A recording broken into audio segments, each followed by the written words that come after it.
87 years. That is how long Volkswagen operated in Germany without closing a single factory.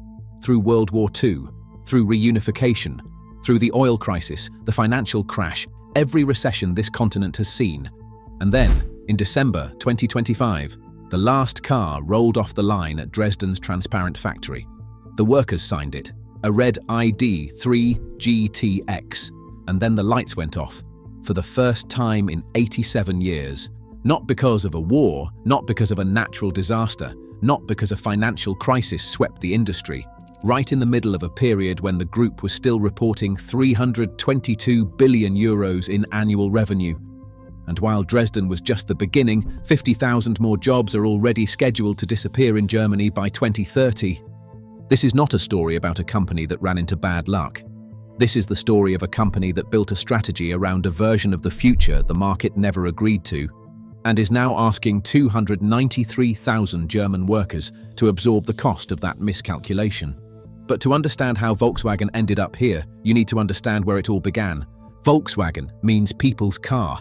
That is not a tagline. It is the founding promise of the company, embedded in its own name. The Beetle helped rebuild West Germany after the war. The Golf defined a generation, millions of first-time buyers who needed something dependable and couldn't afford to be wrong about it. By 2019, Volkswagen Group was selling nearly 11 million vehicles globally, the largest automaker on Earth by volume. Revenue crossed 290 billion euros. Wolfsburg's main plant, 70 million square feet, was the world's largest car factory. In 2023, the group delivered 9.24 million vehicles. Revenue hit 322 billion euros. Analysts spoke of Volkswagen as structurally unshakable. The numbers don't lie, the marketing does. And in Wolfsburg, the marketing said the same thing it always had. We build cars for everyone. We always have. We always will. That was the founding promise. The word Volkswagen meant it was yours, it belonged to you, to the person who needed something reliable and had no margin for failure. That relationship, family to brand, generation to generation, was the foundation everything else was built on. But there was a critical difference between momentum and strategy, and Volkswagen confused the two. The EV numbers of 2021 and 2022 were not proof that the ID series had won the market.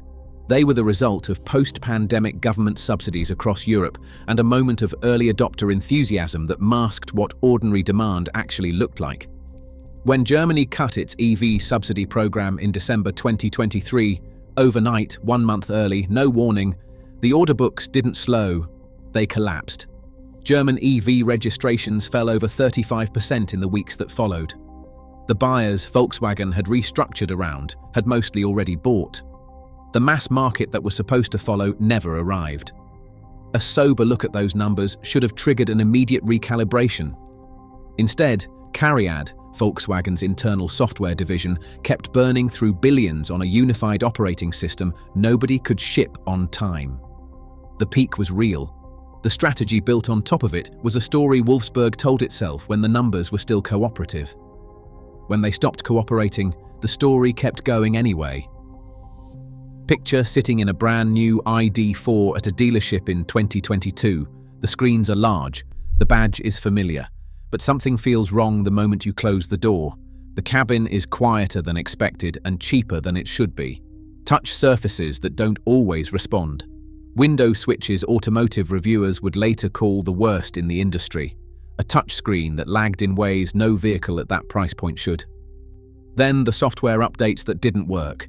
The stop sale order in 2024 over a door handle issue that halted deliveries for the majority of the year. Range figures running 15 to 20% below advertised estimates in real conditions. By Q4 of 2025, Volkswagen sold exactly 248 ID.4 vehicles across the entire United States. 248.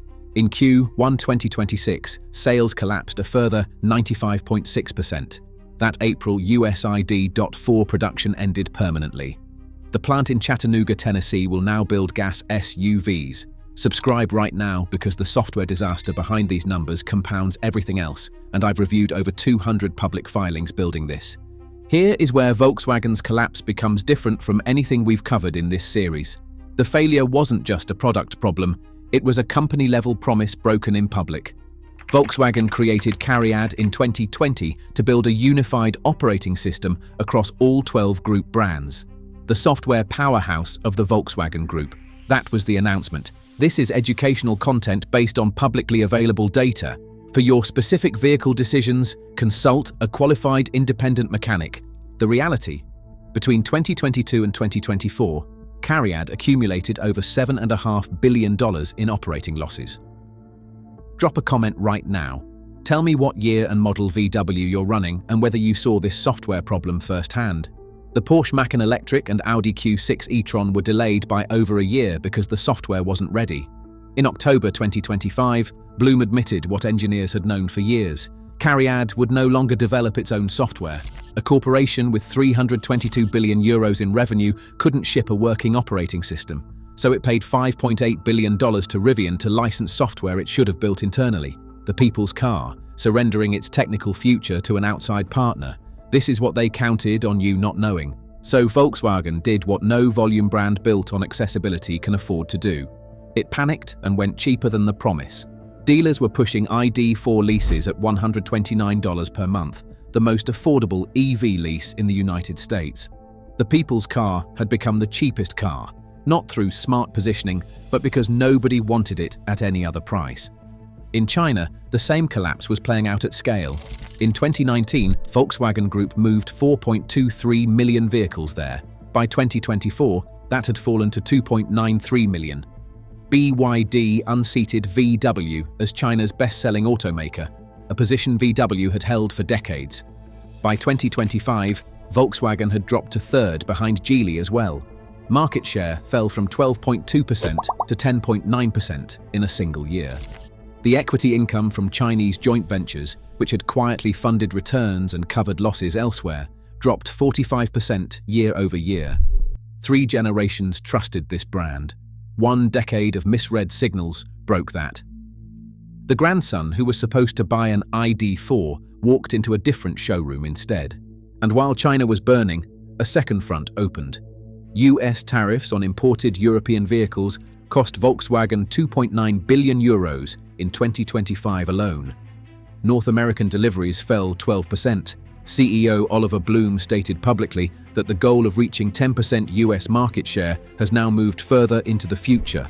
The company currently holds 4%, both fronts, at the same time. What does a company do in a crisis like this? Normally, it redirects everything toward the core product. Volkswagen did something different. In the middle of its worst operating result since the Dieselgate scandal, profit down 53.5% to €8.9 billion, net profit down 44% to €6.9 billion, CEO Bloom collected €7.4 million in total compensation. Workers were offered €30,000 to relocate 300 kilometers. Executives collected packages while the announcements went out. You are still making the payment on a vehicle whose manufacturer just told shareholders the model is no longer tenable. The people who built that model have already been paid. Subscribe so you see what comes next. The doom loop I'm about to describe has no exit once it begins. Here is how the spiral works. Volkswagen sells fewer vehicles. Revenue stagnates while costs rise. Operating margin collapses to 2.8%. 50,000 jobs cut in Germany. Supplier orders shrink. Wolfsburg consolidates from 4 production lines to 2.